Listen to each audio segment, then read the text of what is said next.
Welcome back to West Texas View.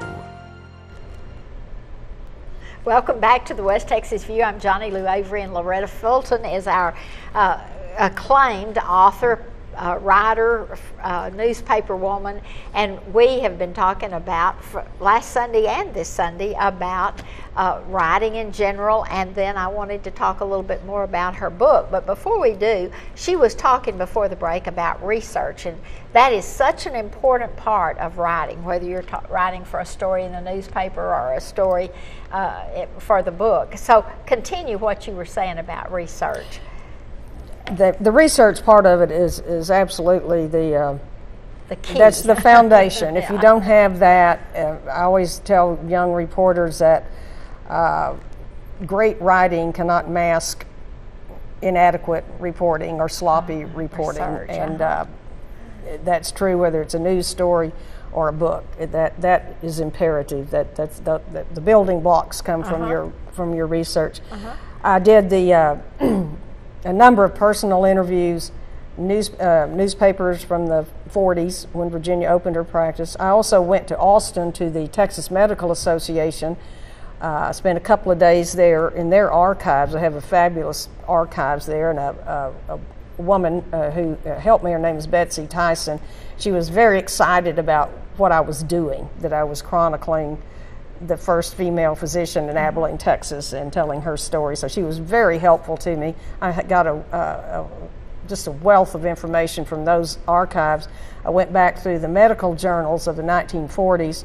I found information not only about Virginia, but also just interesting tidbits of medical history from there, like the ads that were in those journals are just, and nowadays it's just almost comical.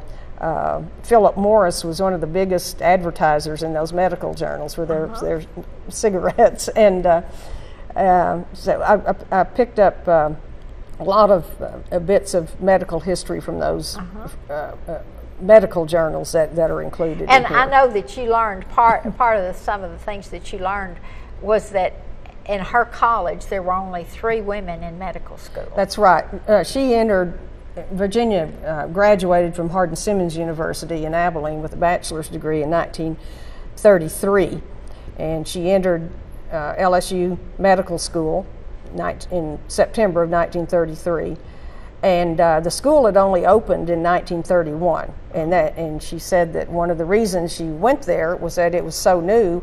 It was one of the few medical schools in the country who would accept women students. So there were 3 women in her class, and they all graduated, and that despite her story about one day a professor, the 3 women were getting into the elevator, the professor stepped in with them, and as they were going up, he reminded them or pointed out to them that only one of the 3 would graduate from medical school, that it was no way that all 3 of them would make it. But and they did. proved him wrong. They made it, yes. And now medical schools are about half and half, right, or so. Well, this is interesting because I've read the book, and I know how interesting it is to see these other tidbits that you've thrown in here that just adds to the whole story, and makes what she did even more impressive. Because if she had done this with ease, but she literally had to fight all the way. She did. She said there were times that she just wanted out. But she stuck with it. She got her degree. She did her residency and internship there in New Orleans for 3 years after she graduated, and then came back to Abilene, where she had gone to college. She was the last of the group who got a full ear, eyes, nose, and throat specialty. That's correct. And so that they don't do that anymore. They specialize in a narrower focus now. But the other thing that is interesting in looking at the book is you talk about her family and her struggles as a parent. To balance everything and juggle everything. So it's a very personal book, and so you had to really know her and know and meet her daughter and know the family for you to write it in such a personal fashion.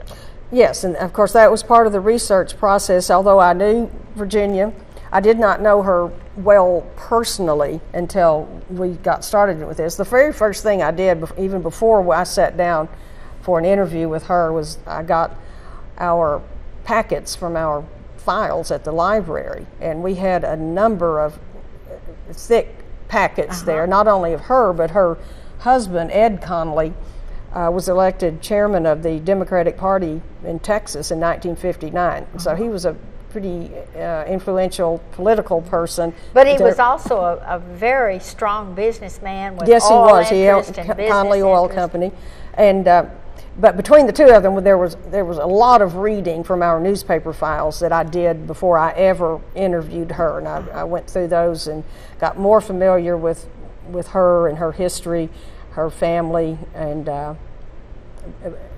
then went from there and learned more about her family and her life. She was born and raised in Temple, and she came to Abilene. She had an uncle who was a doctor in Abilene, and she lived with him and his wife while she attended college.